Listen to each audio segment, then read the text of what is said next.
100 উট জন্ম দিলেন, 100 দুম্বা জন্ম দিলেন, যাই হোক এই নিয়ে কোনো আলোচনা কেউ করে না যে এই যে জব দিলেন তারপর তার কোরবানি কবুল হইল না। এই রহস্যটা কি? দয়াল বাবা জাহাঙ্গীর, দয়াল বাবা জাহাঙ্গীর, বাবা জাহাঙ্গীর তুমি আমার রহমত, তুমি আমার ফালাইয়া দিও না। কোরবানি নিয়ে একটা আলোচনা করো। আমার বাবা জাহাঙ্গীর, আমার মুর্শেদ আমার যা বুঝতে দিচ্ছে, কোরবানি যে কোরআনে কোরবানির কথা কি বলে। অবশ্যই কোরআনে গাভীর উচ্চারণ আছে, ওই গাভী আবার হলুদ হইতে হইব। আপনি একটু লক্ষ্য করেন তো যে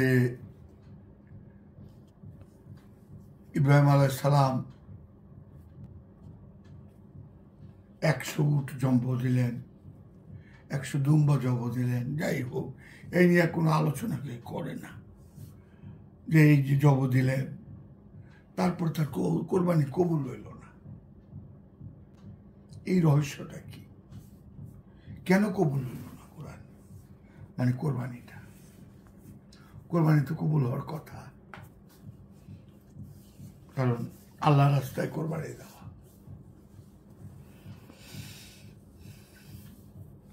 তো কোরআন কোরবানির কথা কি বলতেছে এটা নিয়ে একটু বড় বড় বিজ্ঞ লোকের একটু আলোচনা করুক। কোরআন কি নিয়ে আলোচনা? সেদিন ওই যে মহানবীর যে বুড়ি পথে কাটা দিত, এই হাদিসটা সেদিন বাংলাদেশের একজন বিখ্যাত মৌলবী সাহেব বলতেছে এটা জাল হাদিস না কি হাদিস জানি। যাই হোক, তো কোরআন কি বলতেছে কোরবানির কথা, এটা একটু সাম্য বড় বড় বা আমাদের নিজেরাও তো জানতে পারি যে কোরআন কোরবানির কথা কি বলে।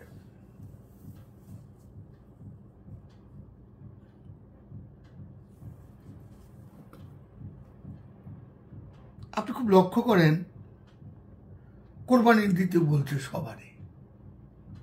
আমরা কিন্তু বানায় লিখি ধনী, সামর্থ্য, এই কত কিছু। তারপরে যেমন ধরেন জাকাতের কথা, টাকা দিতে হইব, জাকাত। আদম আর হাওয়া কারে জাকাত দিচ্ছে? কথাটা এরকম হয়। যাই হোক, তো কোরআনে কোরবানির উদ্দেশ্যটা কি বলতেছে এটা একটু গবেষণা করা দরকার, যে আসলে কোরবানিটা কি।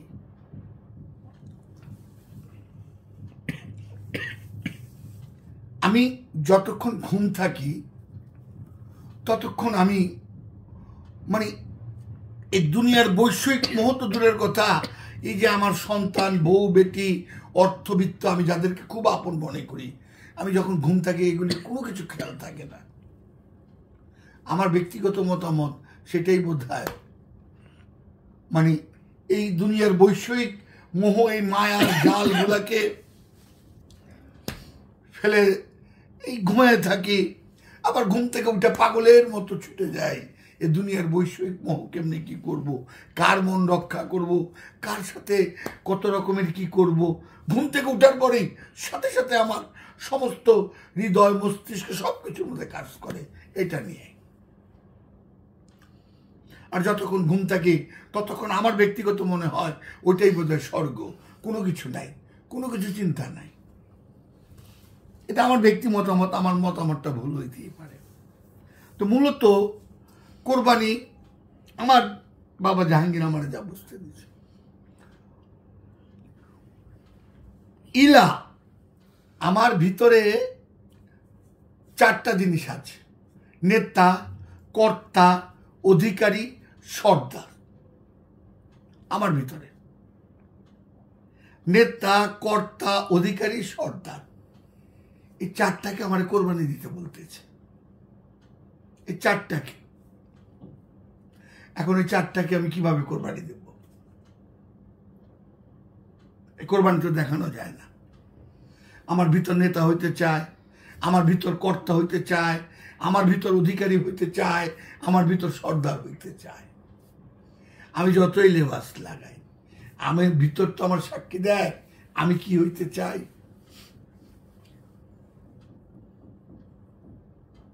এই চারটা যখন কামেল মুর্শেদের রহমতের মাধ্যমে যখন আমার ভিতর থেকে কতল কোরবানি হয়ে যাব, সেদিন আল্লাহর কাছে আমার কোরবানি কবুল হবে। সেদিন বলতে পারবো আনা সুবহানি মাজামুসানি, সেদিন বলতে পারবো লাইসাবি জুব্বাসি ওয়া তাআলা। চারটা জিনিস, নেতা, কর্তা, অধিকারী, সর্দার, চারটে কোরবানি করে দাও। লা ইলাহা ইল্লাল্লাহ মুহাম্মাদুর রাসূলুল্লাহ,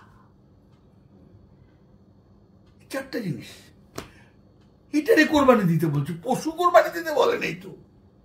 আরে আমি তো নিজেই পশু। আরে গরুর যতটুক প্রভু ভক্তত্ব আছে, যতটুক গরুর প্রভুর প্রতি আছে, আমি আমার বাপ মার প্রতি কের প্রতি অতটুকু বিশ্বাস নাই, আমার নাই। এত কিছু করি, দিনটা রাত্রে পরিশ্রম করি এই সংসারের জন্য, সুখের জন্য। একটু পর দাঁড়ায় কি করছো আমার জন্য? আমারও তো এটা দিল না, বাপে তো আমার এটা করলো না, মায়ের তো আমার এটা করলো না। বউ কইব হ্যাঁ তোমার কাছে বিয়ে বই কি হয়েছে? তাই নেতা, কর্তা, অধিকারী, সর্দার, এই চারটাকে আমার ভিতর থেকে কোরবানি দিতে হবে। তা আবার কিভাবে? আমি দিতে পারবো না, কারণ আমি তোর মধ্যে জড়িত।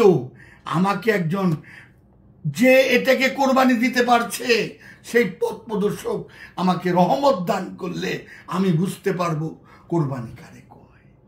এত সহজ কোরবানি দেওয়া,